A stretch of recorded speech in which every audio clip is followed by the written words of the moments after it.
I'm gonna be honest, it drives me a little crazy that I work this hard in my garden and then something else comes in and enjoys the fruits of my labor.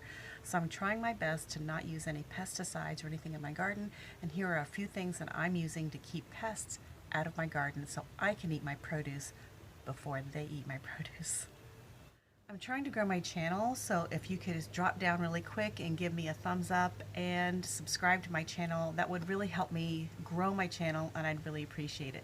But with no further ado, let's see how I got all of my fixtures set up for getting the pests out of my garden. Some of the things I'm using today are things that I'm just reusing that I've bought things in. For example, these containers that you buy plantings and seedlings in, I'm going to reuse that today, as well as any of these mesh bags that you sometimes get onions and garlic and things in. I'm going to reuse that.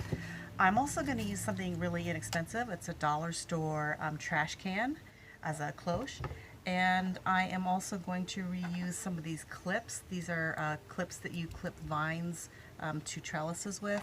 I did buy some extra fine mesh here by the roll, as well as some bird netting here that will be used on some little fixtures that I'm making for my garden pest deterrents. So let's take a look at how I did that today.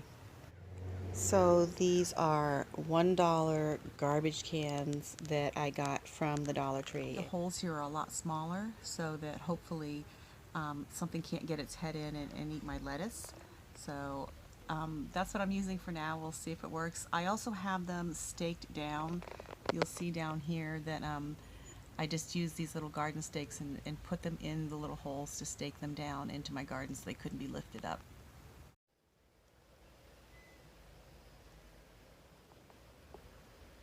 Also using one of those garbage cans to protect my strawberries.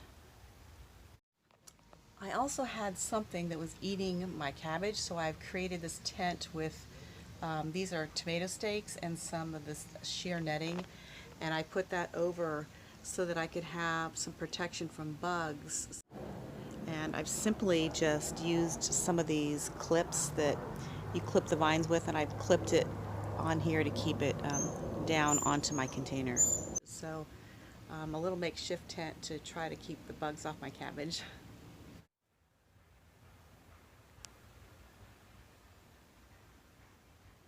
Something was also eating my blueberries. I think it's birds. Simply took, these are like planter, things that you start your plants in, and I cut them up and put them on top of tomato stakes so that it would prevent the this mesh from just sliding down the stake.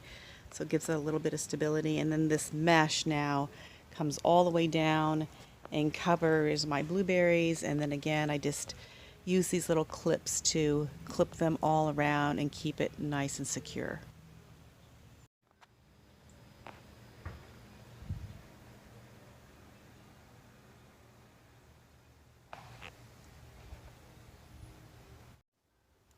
And as you can see here, there is a tiny little melon growing right here, and I've just put this little mesh bag on it to give it some protection from some pests.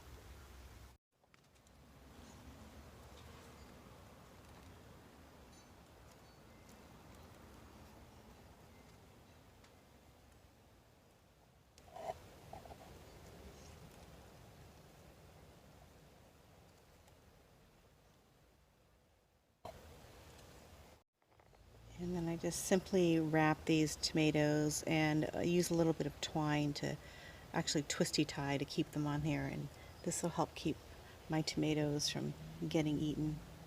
Unfortunately, I didn't get to my pomegranate soon enough, and something came in and ate all of my pomegranate fruit off of my tree.